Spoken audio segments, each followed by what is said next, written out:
I am Gerald.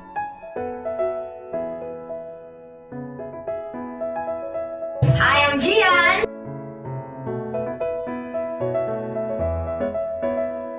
I am Jessa.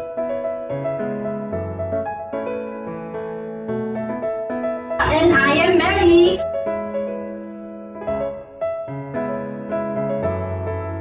And we are here to answer the most Googled questions about derivatives.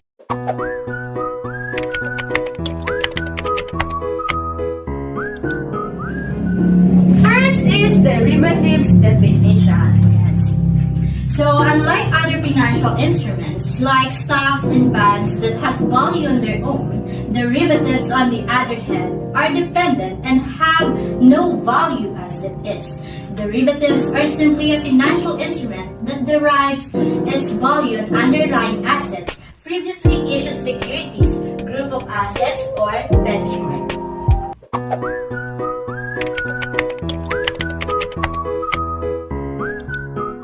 Next is derivatives function. In and of itself, a derivative is a contract made up of two or more parties and based on an asset or collection of assets. Traders use derivatives to access specific market and trade different assets. That is, rather than a direct exchange of assets or capital, derivatives derive their value from the underlying assets behavior.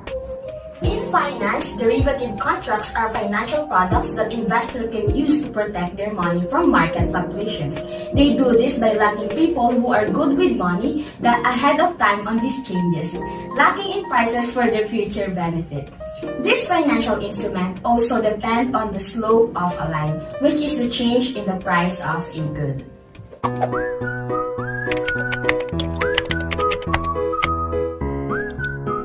Next is derivatives characteristics. The value of derivative changes in response to change in an underlying variable. Derivative requires either no initial net investment or an initial small net investment. Derivatives are readily settled at a future date by a net cash payment.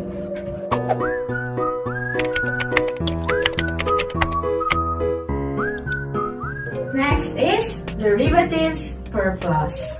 Not only do derivatives serve the purpose of risk management, but they also serve the function of hedging against volatility.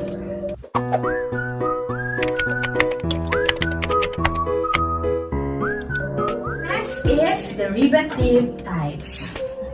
So first is the futures. As its name suggests, this derivative instrument trades commodities futures. Futures contract let investors lock in an asset prices while selecting a purchase date in the future. Thus, if the asset's value rises, they may buy it at a reduced price. Even if the price drops, they will still have to pay the seller's higher price. Second, forwards. This derivative product is virtually identical to a futures contract, although with a far larger level of credit risk attached to it. This is because futures contracts are not traded on exchange. Instead, they solely trade between buyers and sellers directly or over the counter. Also, the options, stock options are common throughout various financial markets, and some of these options have taken on the names of the locations in which they originated. A put option grants the right to sell an asset at a certain price, whereas a call option grants the right to acquire an asset under the same conditions and parameters. The last one is swaps. Swaps are another common type of derivative, often used to exchange one kind of cash flow with another. To put it more simply, this type of financial instrument lets people swap cash flow and asset conditions. It is essential to have a solid understanding of the fact that there is an inherent risk associated with every type of derivative. Without the use of appropriate hedges, the inherent volatility of derivatives can make them a highly risky investment. In fact, one of the most significant factors that led to the Great Recession of 2008 was the use of derivative credit swaps. Despite the fact that there have been changes made to the derivative markets, there is still a risk involved for the new participants.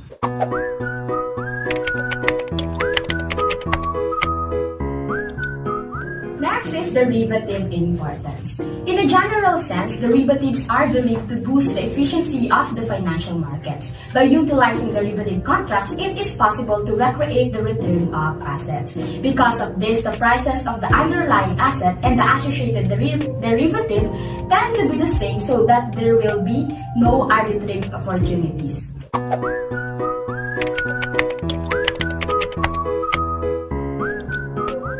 Next is derivative cross.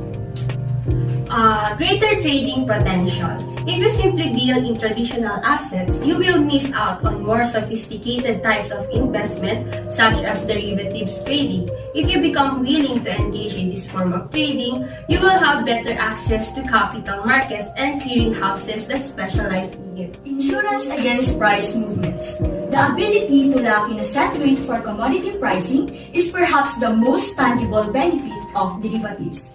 This can help a strategic investor to preserve their investment from avoidable losses in an ever-changing market. Next, potential increased rewards. Derivatives may have a higher level of risk, but they also have a higher potential for gain. Of course, it remains essential to pair any speculation like this with an adequate risk management strategy.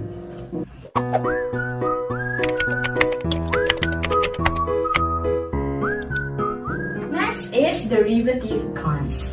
First is the complex language. Derivatives can be difficult for ordinary people to grasp. Before proceeding in derivatives trading, you must speak with a professional and ask questions regarding with it. Disadvantage is high volatility. Derivatives expose you to a high level of volatility. As a result, many financial counselors insist on using only a partial derivative investment approach. Lastly is the increased possibility of default. There are fewer benchmarks and regulations to preserve liquidity and value in the event of a default for the OTC or the over-the-counter derivatives. This opens up both buyers and sellers to much higher counterparty risk.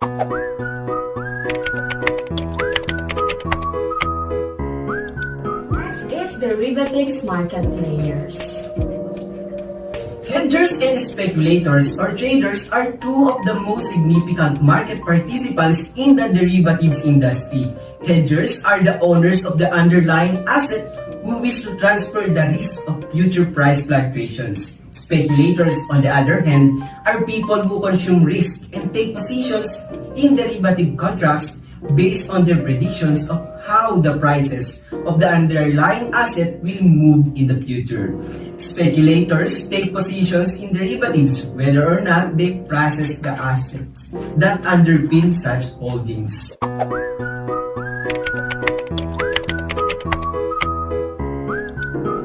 Next is derivatives trading. Exchange-traded derivatives occur through brokerages. The simplest example of this is stock options. When purchasing a security through a broker, an investor and choose to purchase options instead of buying the security outright. Next is over-the-counter derivatives, support between two parties through primary channels. The lock-in nature of forwards makes them an OTC or over-the-counter product. For example, one might buy currency forwards which occurs through the forex market outside any broker. Derivatives are in fact not new financial instruments. Derivatives today are based on a wide variety of transactions and have many more uses. For instance, the development of the very earliest future contracts may be dated back to the 2nd millennium BC in the region of Mesopotamia. The financial instrument did not, however, become widely utilized until the 1970s. Of the derivatives market, the advent of the new methodology of valuation of assets. The use of derivatives is often a highly practical approach to accomplishing one's monetary objectives. For instance, a corporation that wishes to protect itself from the risk associated with exposure to commodities may do so by purchasing or selling energy derivatives such as oil, crude, futures. Similarly, a corporation might protect itself from the risk of currency fluctuations by investing in currency forward contracts. In addition, investors may be able to leverage their positions with the use of derivatives, such as by purchasing stocks by stock options rather than actual shares. The main drawbacks of derivatives are counterparty risks, the risks that are inherently associated with leverage, and the possibility that intricate webs of derivative contracts might rise to systemic hazards in an economy.